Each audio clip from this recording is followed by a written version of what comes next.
If you were to go off that bus, you'd be dead now. No, okay. You'd be dead and I'd be in a cell. Have you ever wondered why UFC fighters can get away with uttering threats that would land normal people in normal contexts in jail? You ever wondered why hockey players can punch each other in the face without getting convicted of assault? The answer is surprisingly easy. I just wanted a good excuse to put together this classic montage of the Khabib McGregor best threats ever from the UFC 229 press conference.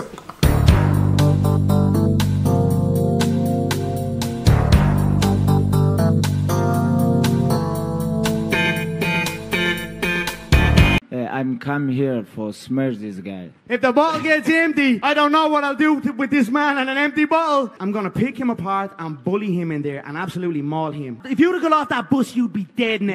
No, okay. You'd be dead and I'd be in a cell. You're dead when I get my hands on you, do you hear me? You're fucking dead. And Conor, a question for you. Fill in the blank. Conor McGregor is going to blank Khabib when you guys meet each other. Stomp on his head as he's unconscious. Because if that bus door had have opened, this man would be dead right now. He would be in a box and I would be in a cell. So what? I'll chop your head off the canvas, kid. I'll chop your head off the canvas. Stomping on your head. This is not the 6th October. I'm gonna mow you. You're gonna be wrestling my knuckle out of your orbital bone. Conor. It's on their canvas. Like his blood will be on their canvas. October 6th. Let's get this face-off done. We're wrapped up now. Section 264.1 of the Canadian Criminal Code. And I quote, "Everyone commits an offense who, in any manner, knowingly utters, conveys, or causes any person to receive a threat, to cause death or bodily harm to any person, to burn, destroy, or damage real or personal property, or, my favorite, to kill, poison, or injure an animal or bird that is the property of any person." I don't know why they separated bird from animal, but whatever. I'm not doing that question today.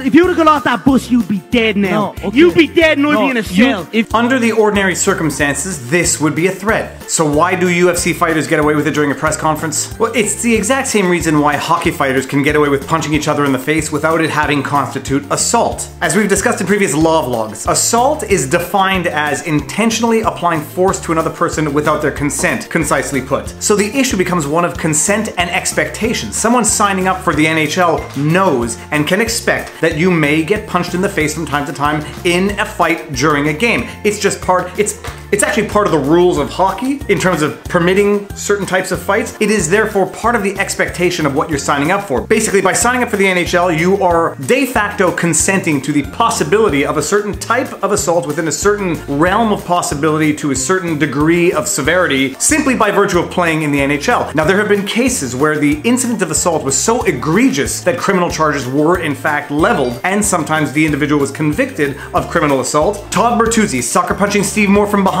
because of the egregiousness of the attack, he was charged with criminal assault causing bodily harm and he pleaded guilty. Was sentenced to 1 year probation and 80 hours of community service. Marty McSorley slashing Donald Brashear on the side of the head with his stick. This attack was so egregious he was actually found guilty of assault with a weapon and sentenced to 18 months probation. Dino Cicerelli clubbing Luke Richardson twice in the head. Charged and convicted with assault. What'd you say?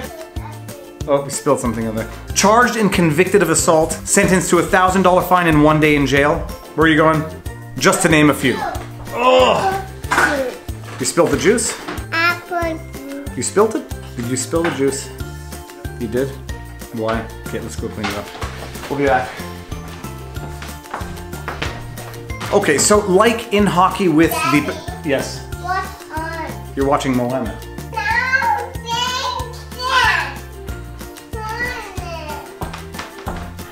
Okay, so like with physical assault in hockey, uttering threats in the context of a press conference in anticipation of a UFC fight is part and parcel of the industry. When you sign up for boxing or the UFC, you are necessarily agreeing to these terms and conditions that in the press conferences, someone is going to tell you what they're going to do to your face during that match, and you are going to tell your adversary what you are going to do to his or her face in that match. The reality is that when the Crown is prosecuting uttering a threat, there's a number of criteria that have to be established beyond a reasonable doubt. Date and time, the words that you uttered, that they were intended to be taken seriously in the context. So, hypothetically, taking all of these exaggerated phrases which are intended to hype up a fight, the question is whether or not they're intended to be taken seriously, and the ones that are intended to be taken seriously, like I'm going to put my knuckles to your face, is part and parcel of the industry and can hardly be deemed to be a threat in the sense of the criminal code. But I would not utter any of those sentences for any reason whatsoever in a context other than a press conference for a UFC match.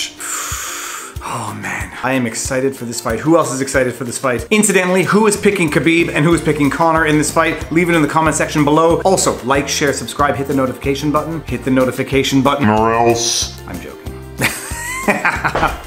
Peace out.